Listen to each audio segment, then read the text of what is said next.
Une fois que nous avons installé Java sur notre machine et que nous avons installé aussi l'IDE IntelliJ sur notre machine ou bien ce que vous aurez choisi, nous pouvons maintenant créer notre programme Hello World et commencer par programmer dans le langage de programmation Java.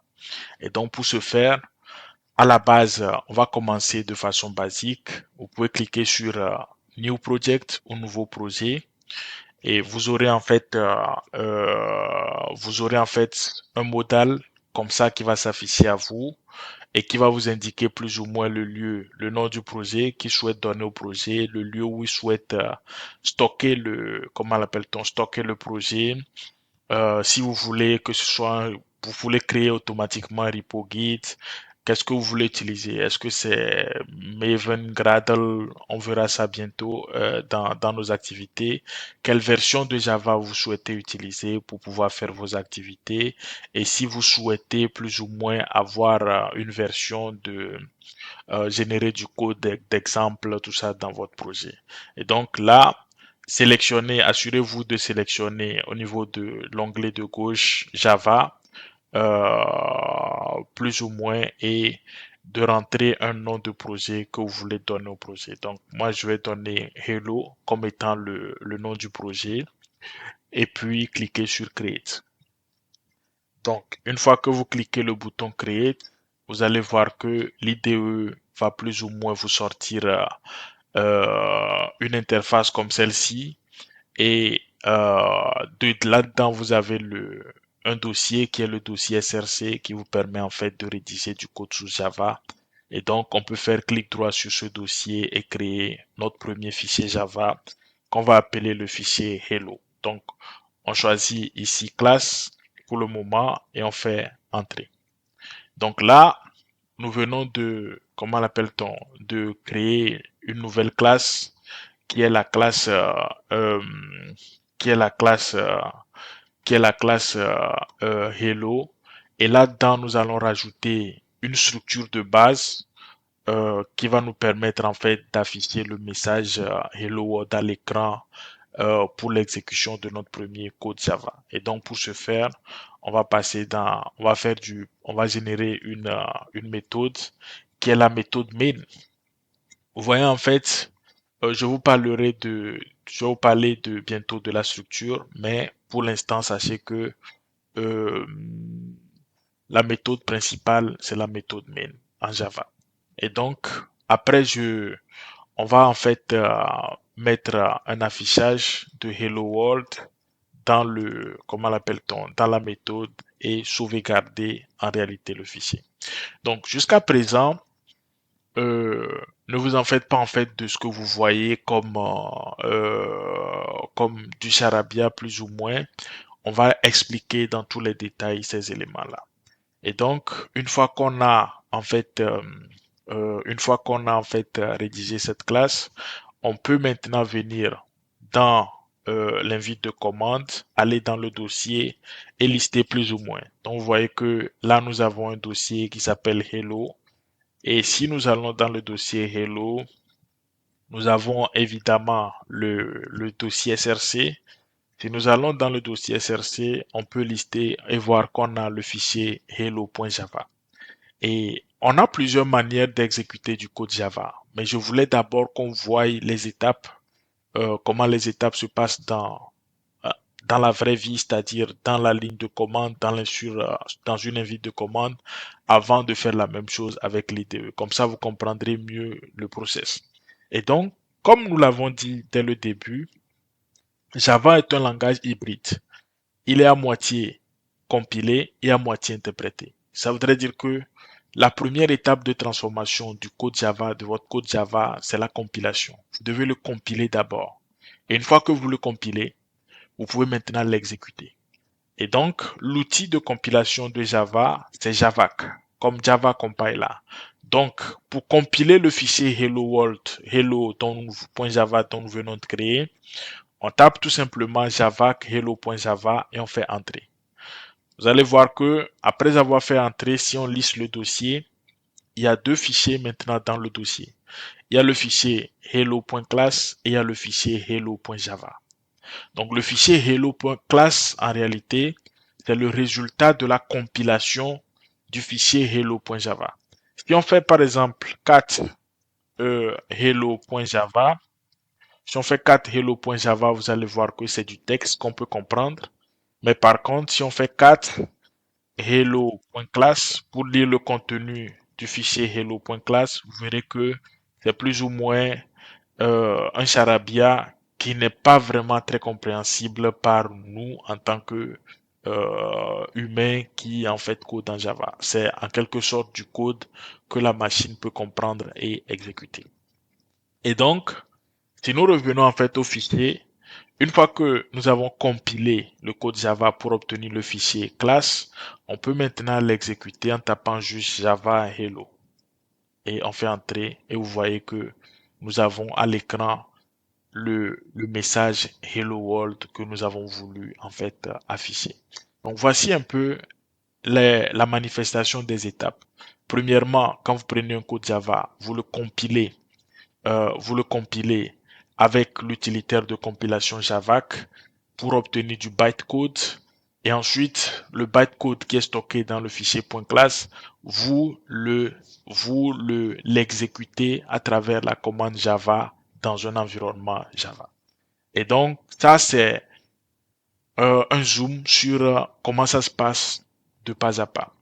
Maintenant, la même chose est automatisée dans votre environnement de développement intégré. Donc, vous n'avez pas besoin forcément d'exécuter ces deux étapes sur la ligne de commande, mais nous l'avons fait pour vous expliquer exactement comment ça se passe, comment se passe la procédure en fait d'exécution au niveau de Java. Et donc, si on supprime cette classe, si on enlève la classe qui a été générée, on fait delete et on fait delete, on supprime cette classe et on vient dans l'IDE, on clique sur ce bouton, on clique sur le bouton Run, Hello World. Vous verrez que l'IDE même va déclencher un certain nombre d'opérations et il va nous faire la même chose, c'est-à-dire nous afficher Hello World à l'écran. Et voilà un peu comment ça se passe. Dans l'IDE, on a l'impression de croire que c'est une seule chose qui est faite, mais derrière, sachez qu'il y a la procédure de compilation avant la procédure d'exécution du fichier. Et donc, une fois que nous avons vu la manière de faire, ça y est, de compiler le programme Hello World qui ne fait qu'afficher bonjour tout le monde à l'écran, on va chercher à comprendre exactement ce que nous avons écrit dans le fichier. Donc, dans le fichier, vous allez voir que nous avons créé d'abord un fichier qui s'appelle hello.java. Et dans le fichier, nous avons créé une classe qui s'appelle la classe hello.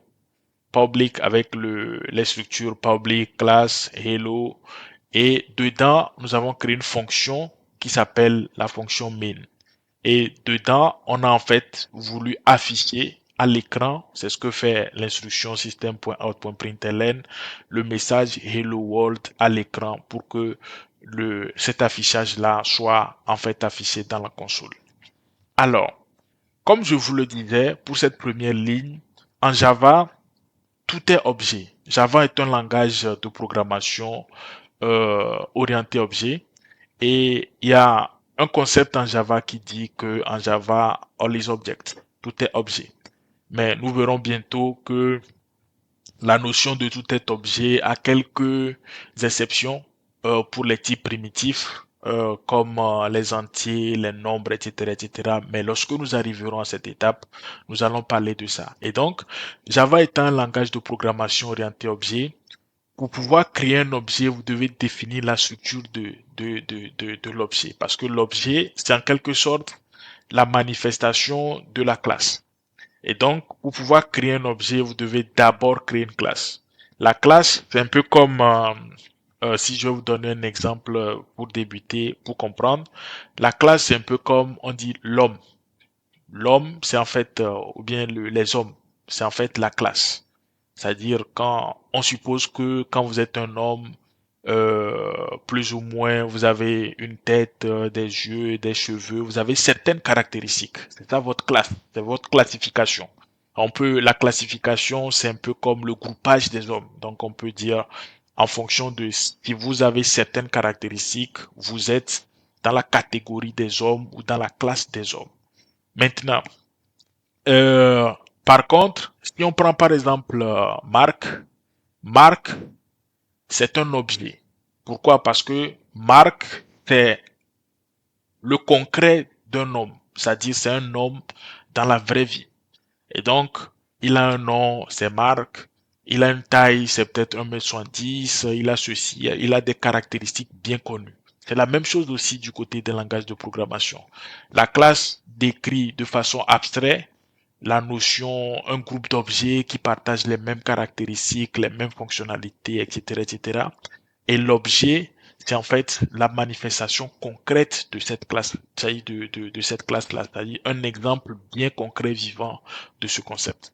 Et donc, comme Java est un langage de programmation orienté objet, nous sommes obligés de créer une classe pour pouvoir écrire même notre projet Hello World. Et c'est ça la définition de la classe. Vous allez voir, public class Hello avec la collade ouvrante, la collade fermante. Et dans cette classe-là, nous avons défini en fait une méthode spécifique qui s'appelle en fait la méthode main.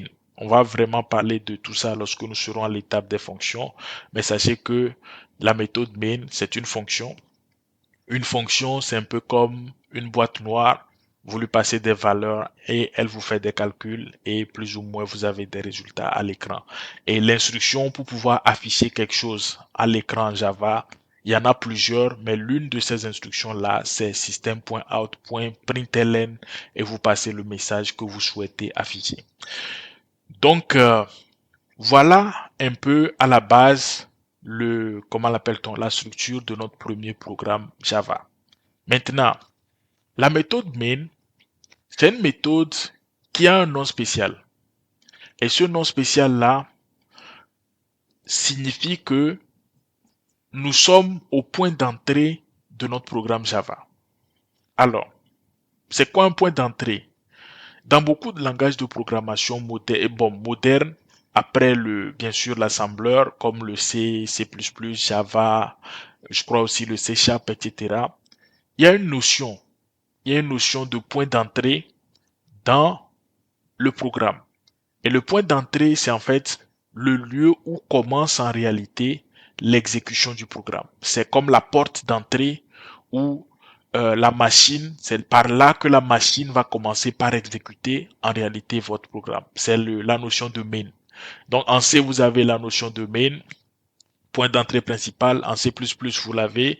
En Java aussi, qui est un langage qui a hérité beaucoup de ces deux langages précédents, vous avez également la notion de point d'entrée qui est la méthode main.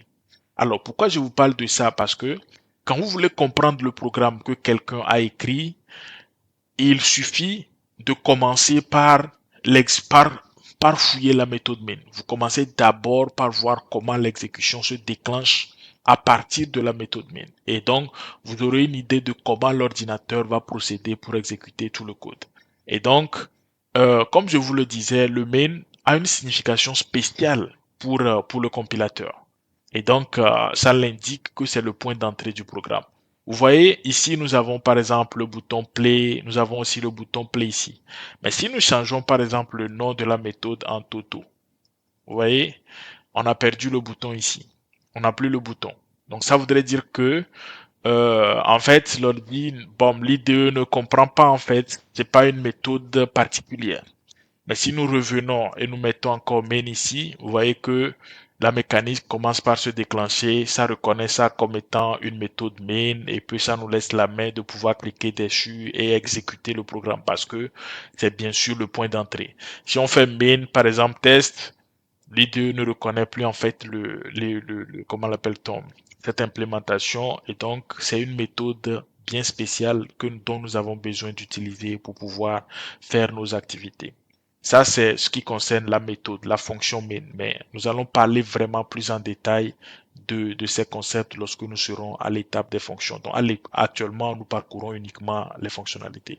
Donc, pour pouvoir afficher à l'écran, l'une des instructions, c'est l'instruction system.out.println. Donc, et vous passez le message entre deux double quotes que vous voulez en fait afficher à l'écran. Donc, si nous voulons dire par exemple Hello Bob, si nous voulons afficher par exemple Bob à l'écran, nous changeons juste le message par Bob et quand nous cliquons sur l'exécution Run, vous allez voir que nous avons Bob à la place de Hello World et nous pouvons dire tout simplement salut tous, et puis on exécute le code. Vous verrez que on aura salut tous à l'écran. Donc voilà un peu notre premier programme qui nous permet d'afficher un message à l'écran et de faire notre premier affichage et de voir un peu quelle est la structure d'un programme Java.